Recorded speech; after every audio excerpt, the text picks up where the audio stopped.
Joining us now, Boyden Gray managing partner Michael Buschbacher and automotive expert Mike Caudill. Great to see both of you. I'm going to use your last names, gentlemen. Caudill, to you first. Is it gonna lower all automobile prices? Because if you're gonna be buying a big old F-150 pickup truck or a big old SUV, I'm not sure how this changes what these automakers charge for those. Yeah, well, thanks for having me on. The short-term answer is no, it's not going to change prices, but the long-term answer is it will. So if you look at the way the numbers are set right now as regards to fuel economy, the average in the U.S. is about 27 miles per gallon. Biden had it set at 50 miles per gallon. President Trump is looking at about 34 miles per gallon, which is a pragmatic number. So what does that mean to the consumer watching at home? It means that automakers have been forced to build EVs or vehicles that are compliant to meet regulation. It means they've taken their eye off the ball and they haven't been in a full position to offer consumers what they want to buy when they go to a dealership. Gas prices now under $2. That means prices are going down.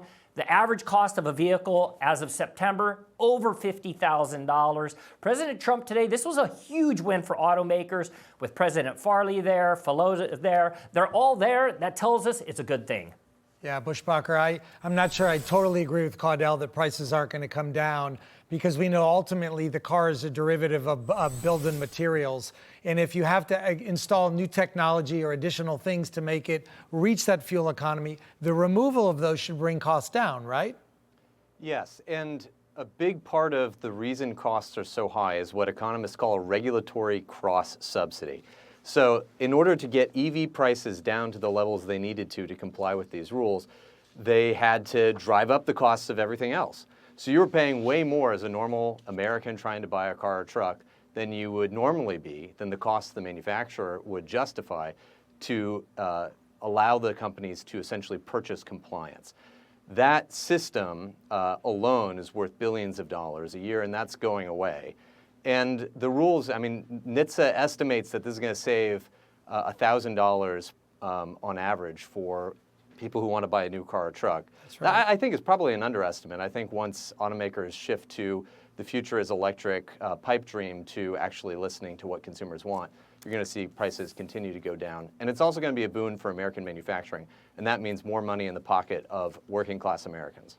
Well, Buschbacher, if you wanted to bring prices down, then you would get rid of the chicken tax, which is a 25% tariff that's been in place since the mid-1960s that has single-handedly kept the U.S. auto industry alive for decades, that has propped up and inflated the price of pickup trucks in this country. So get rid of that, but it's a tariff, and it'll never go away.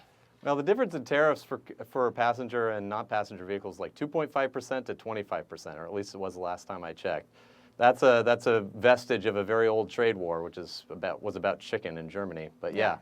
And tariffs never go away. But go ahead, Marcos. Caudill, I look forward to coming to Tennessee and having a meal with you to debate this a little bit. Here's the good thing for the American public. We know that the Trump administration has really put the brakes on inflation going through the moon, and we know that the auto sector has been a big contributor to that in years past under Biden. If anything, could you at least agree that prices could maintain themselves as opposed to go up, bringing that overall inflation rate down? Hey, let's just be clear, guys. I said short term, right? I didn't say long term. I said short term. Short term in the auto industry is month over month, right? Okay. So to hit a $50,000 mark, that's a lot of money coming out of the consumer pocket. But I digress. The biggest news today, which has been spanning over the past month, is the investment that automakers are making in the United States. This is huge, right? $13 million from Stellantis, $13 billion from Stellantis, Ford. It's a lot of money coming to the U.S. Guys, thank you so much. Michael Buschbacher, Mike Caudill, great to see both of you.